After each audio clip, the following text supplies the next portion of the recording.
We come out of that now to take you to another funeral service, the funeral service of broadcast journalist Sibusiso Aserie Ndlovu that's taking place in Kwamhlanga in Mpumalanga today. Let's go live there now to my colleague Calvin Rudler.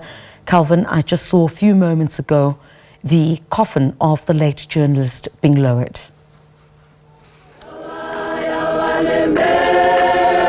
Good morning to you, Griselda, and good morning to our viewers at home. Yes, you are spot on. Now we have moved Griselda from home of Aserie Sibusiso Ndlovu to the funeral. As you can see, the grave here, my colleague Bulelani Scott showing you. This is the final resting place of a journalist, Sibusiso Ndlovu. You would remember, Griselda, that just yesterday, Zodwa Precious Mdhluli, the partner of Sibusiso Ndlovu, was laid to rest at Hazyview in Mpumalanga yesterday. So now today we are here at the cemetery. That is where Sibusiso Ndlovu will be laid to rest. You would remember, just to refresh the mind of the viewer at home, that Sibusiso Ndlovu and Zodwa Precious Mdhluli went missing on the 18th of February this year. And their mysterious disappearance triggered a missing persons alert, which later escalated into a full investigation of kidnapping and carjacking. Now, I can tell you that a deputy minister in the presidency responsible for GCIS, our government communication information systems, I'm talking about Kenny Morolong, is also here. Albi Modise is here, and Elijah Mahlabathini, you know him from the Department of Basic Education as a spokesperson. He is also here today. He is the one who is leading the program, but he is wearing a different hat today at Griselda. He is the chairperson of African Media and Monitoring. Now let me introduce Mr. Calvin Rafadi. The reason why I'm introducing Mr. Calvin Rafadi here at Griselda is that he has been part of the investigators and he has been working closely with the members of the South African Police Service and the detectives.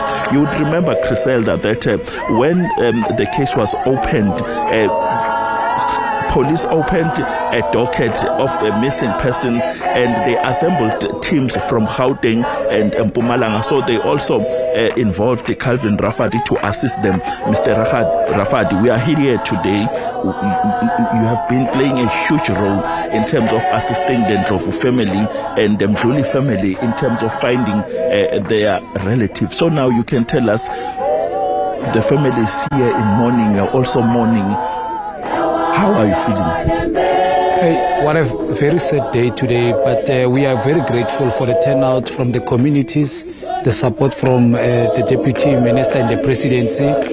We thank also AFPOP. You know, they really helped in making sure that there's a respectful send-off for our brother. Even yesterday for our sister Zodwa, we went nail sprayed. But what we can say is that once again, we are saying the guns are in the wrong hands of the criminals. Let's flush them out of those wrong hands, because of today is this tragedy, tomorrow is someone else affected. But you know, for today we are celebrating the life of our brother, the journalist, and we are saying to the family condolences. Let's talk about the case now. 5 accused and the the case was postponed to next month.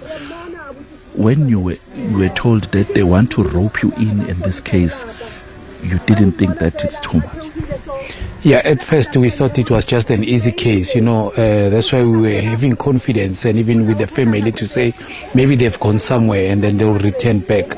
But it got more complex because remember the house breaking, the house was ransomed, and then from there onwards, you know, the number of days that we were starting to count and not finding them, and it was really a difficult moment for the family. Thank you very much.